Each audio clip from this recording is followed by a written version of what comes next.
All right, so this is part one of the constructions video. So first we're going to start by using the compass to draw circles with a given radius. And we're going to use whatever the labeled point is for the center. So this is your compass. Make sure you got your compass. The point is going to be the rotation. I'm going to use a pen. You can use a pencil. I'm just going to use a pen because I can show different colors with it. And the first thing we're going to do is what's called setting the radius. That is, you're taking your point to the tip of your pen or pencil to the other side, and that's setting the radius of the circle you're going to draw. So if we want to draw a circle with this radius, we set the compass, put the point on the compass on the given point, and then we spin the compass around. Okay, and each time we want to draw a new radius, we just have to reset the compass. So again, setting your point to the other fixed point, that'll set your radius of the circle. Pointing the compass goes on the point where we're going to revolve around, the center of the circle. And again, we draw the circles.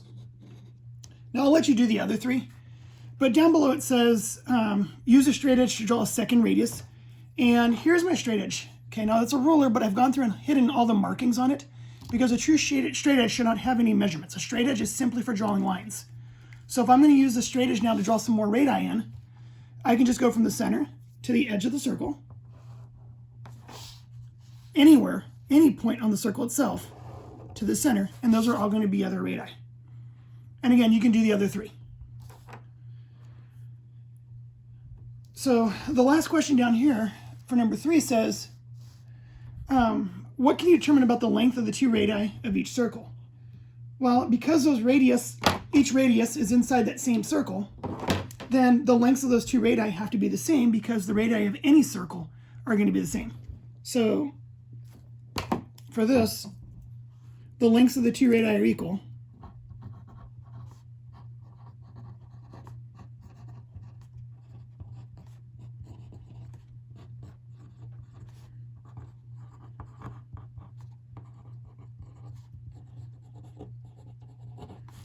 Right. And that's because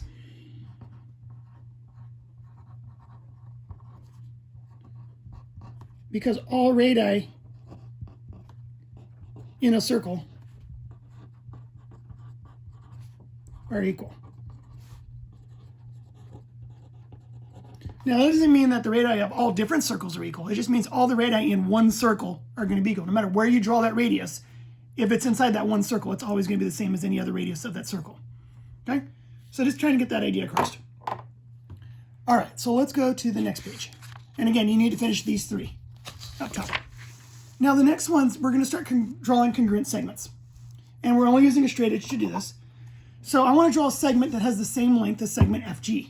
And the way I'm going to do that is I'm going to start by constructing what we call a working line. It's a line that's longer than what we need. So I'm just going to draw some line longer than what I need. Okay, put some point on it somewhere. A lot of times you'll actually see me start with that point. So usually I'll just put wherever I'm going to start it, but it can be anywhere on there.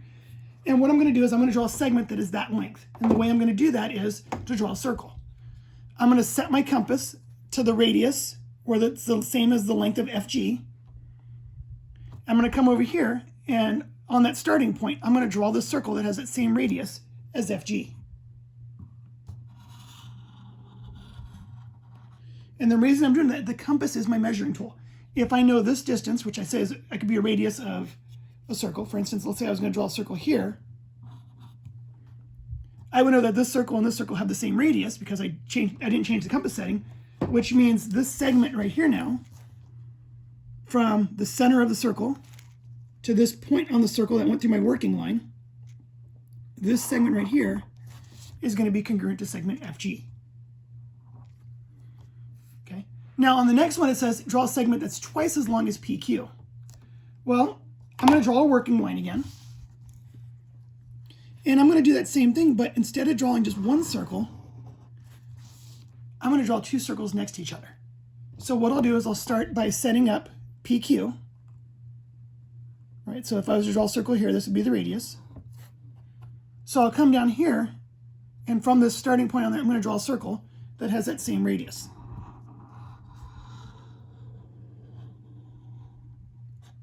Okay, now that's going to give me the same length as PQ, but they wanted me to do double.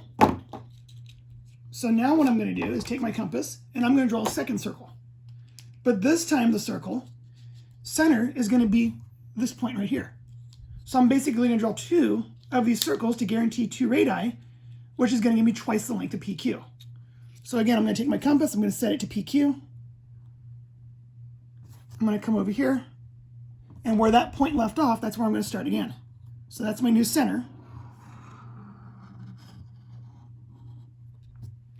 And then 2 of these radii would be the length that would be twice of PQ. So from this point here to the original center, we have 2 of the radii, which means that's going to be twice the length of PQ. And if they want me to do triple, well, then I'll just draw 3 circles back to back, like that. Or if it wants the sum, I will start by drawing this circle first on my working line, and then where that one touches, then I'll set the new radius for this, and then draw the second circle with the bigger one, and then that double length, or that the 2 lengths together would be the length of TU plus VW. And again, I'm going to let you do these ones. All right, let's get into number 8. Now we're going to use the compass to draw 2 concentric circles. Concentric circles are circles that have the same center. They may not have the same radius though. And what we're going to be doing with these is we're going to draw 2 concentric circles that have point A as the center, so 2 circles centered at A. And then we're going to draw the same size circles that have the center at B. And we're going to look to see what kind of happens when we do this. So again, the kind of game plan here is we're going to draw 2 circles centered at A. And at the same time, I'm going to draw those same circles, radius anyway, so congruent circles, but also centered at B. And we're going to kind of see what happens when we connect these. So I'm going to start by drawing one that's not quite all the way to B. So we'll do something like that, something a little less than AB. And I'm going to draw one circle centered on the left side, over centered at A. And I'm going to take that same length, so draw a congruent circle, centered at B instead. Now those aren't concentric, they don't have the same center. So I am going to go ahead and change my colors real quick. And I'm going to draw another circle of a different radius, but also centered at A and B. And those will be my concentric circles. So let me get my compass set up again. All right, so something maybe a little bit bigger. Okay, something like this. All right, here we go. So now those are concentric circles. Those circles have the same center, both centered at A, and I'm going to draw a set of concentric circles over at B. So I'm keeping the same radius there. And now I have concentric circles at B. Okay, and then now look at where the blue circles touch, look at where the orange circles touch. Let's see what you notice.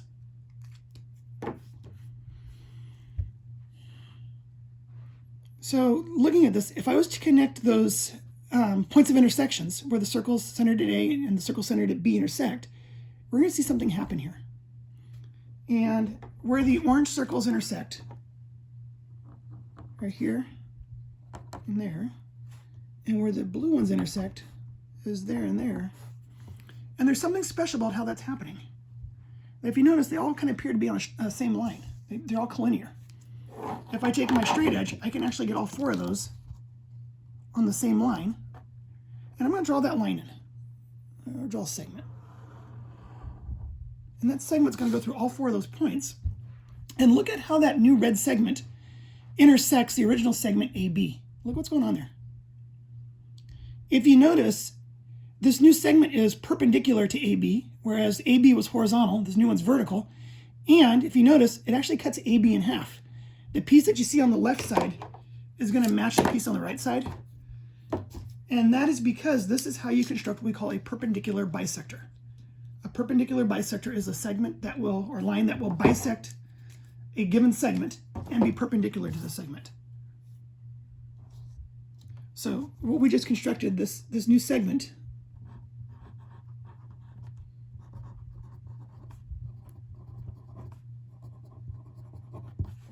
is a perpendicular bisector.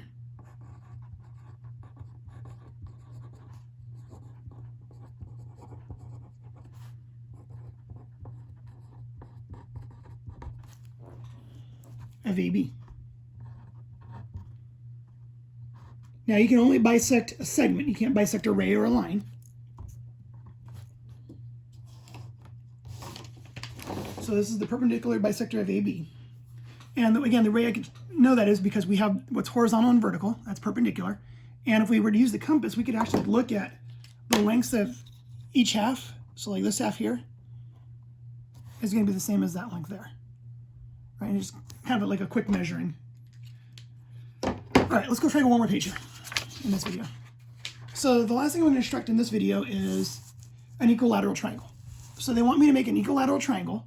That is a triangle with 3 equal sides.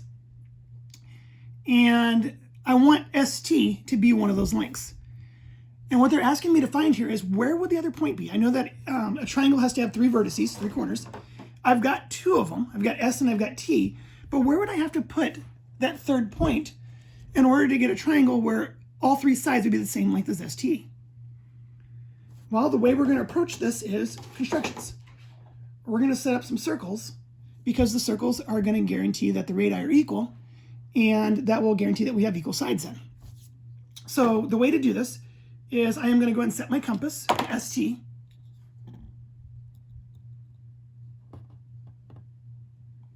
So if I get a radius of ST here, and I'm going to draw a circle centered at S. And this is going to find all the points that are the same distance from S to T that are basically the length ST away. And my third point is going to be somewhere on the circle. Now I'm going to take the compass, I'm going to keep the exact same measurement, and I'm going to draw a circle now centered at T that has that same radius. And this is going to find all the points at the same distance, but now from T. So the first circle represents all the points that are the same distance from S. The other one shows all the ones that are the same distance from T. If you look at where they intersect, that could be either of the points that would make an equilateral triangle. I could either take the one up top or the one on the bottom. I don't need both. Let's say I take the one up top. This new point is going to represent the third vertices of my triangle because this length here is going to be the same as ST. And this length over here would also be congruent to ST. All 3 sides are going to be congruent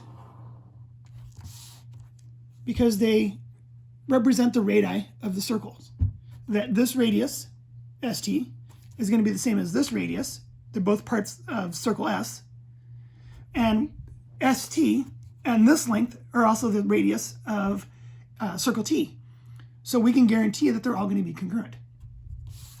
So the kind of the strategy we just did here is we set the compass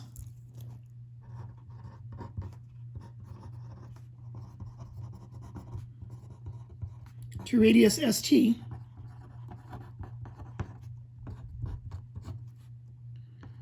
and we drew, so we're going to draw 2 circles.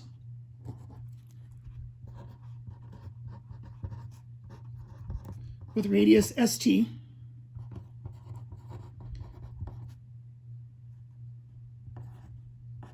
That really should be length ST.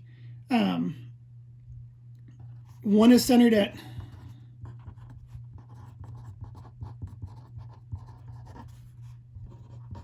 S and the other centered at T.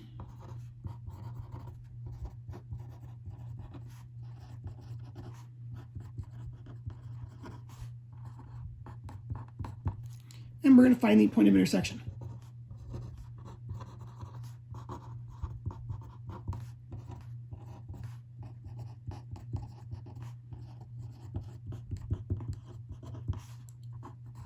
That point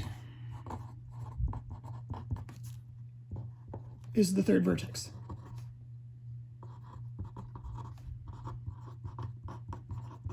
Of our equilateral triangle.